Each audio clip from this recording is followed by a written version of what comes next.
Oh shit. And that's me, Issa Haltom. Today is my last first day of school. Senior year of college. And as you've just seen, this morning I woke up late for my first class, which isn't great. And then I decided to film it, which made me even later.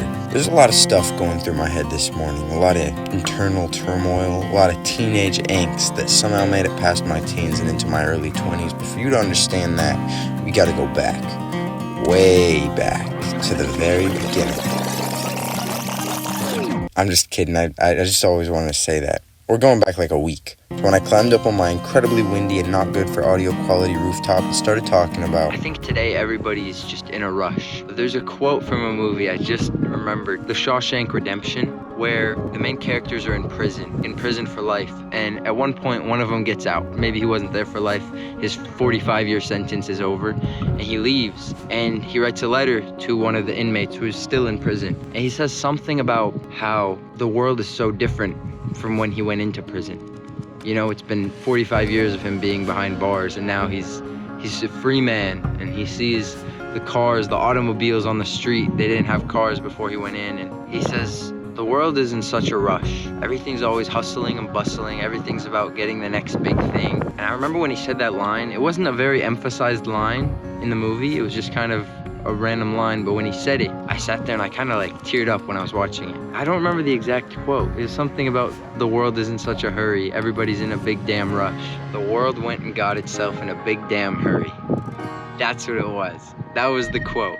You know what I'm listening to right now? I'm listening to a song. It's not really a song, it's a poem called Lucky Enough by Bryan. And it's just a beautiful, beautiful poem. One of my favorite poems in the world. I think it's about if he had to live his life again, how he'd want it to go down. Kind of what I was saying just now, how oftentimes we don't realize it, but the things that make us lucky enough are the things we already go through. All we need is what we've got. I have it written down in my journal.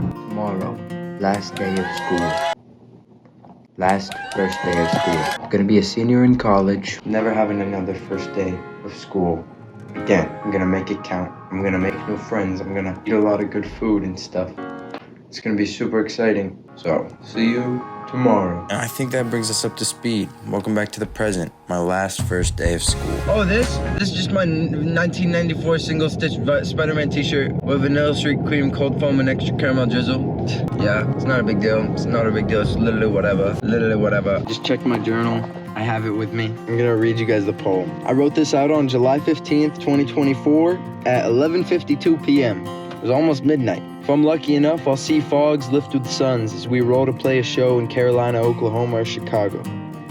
I'll grow to know the road to home in places far away, wrinkled, bald, and beat to shit to never waste a day. You'll have traveled, you'll have seen the world, but at the end of the day, you always come back to your roots, you come back home. Wrinkled, bald, and beat to shit to never waste a day. All your traveling, all your experiencing life, living, has worn you down, worn you out, but you never wasted a day. You made the most of your time. Enough people will hate me that I know I did it right, but to never meet a human being that I say that I don't like.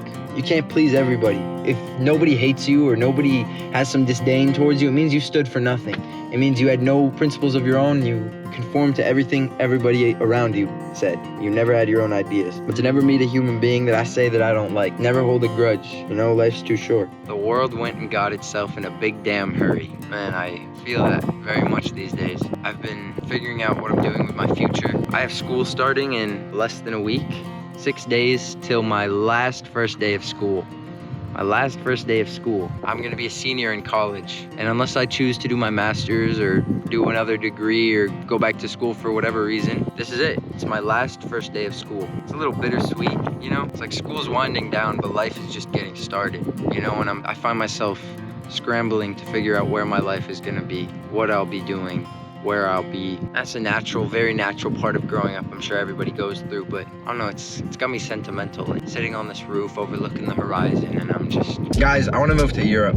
I've decided I'm gonna move to Europe, so stay tuned. Issa Haltom takes over Europe. There's that Walmart gas station I used to stop at every single morning and get my energy drink. This town has a lot of history for me. I know every inch of it.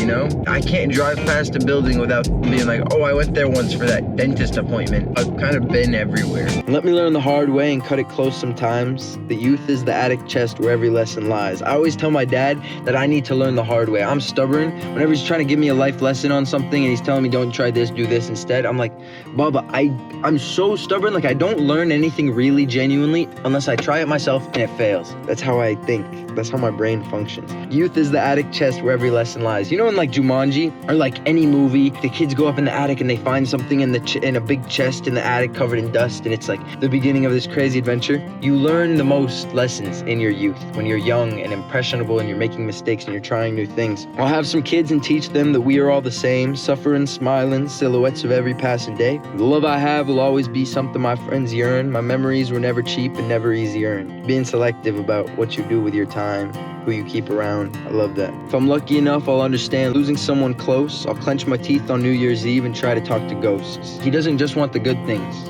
from life. He wants to experience the bad, the hardships too, because that makes you more of a well-rounded person. My mom, every year of my entire life, she's been like, oh, it's the first day of school, let's take pictures. And every year I'm like, man, I don't want to take pictures. But today, I was about to leave the house, right? And I was like, man, this is my last first day of school. Mama, come on, can you take my picture?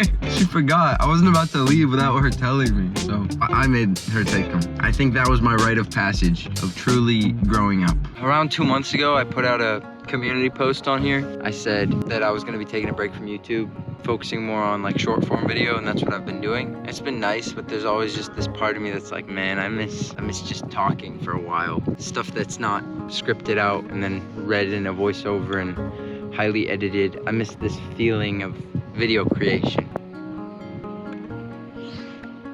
Whew.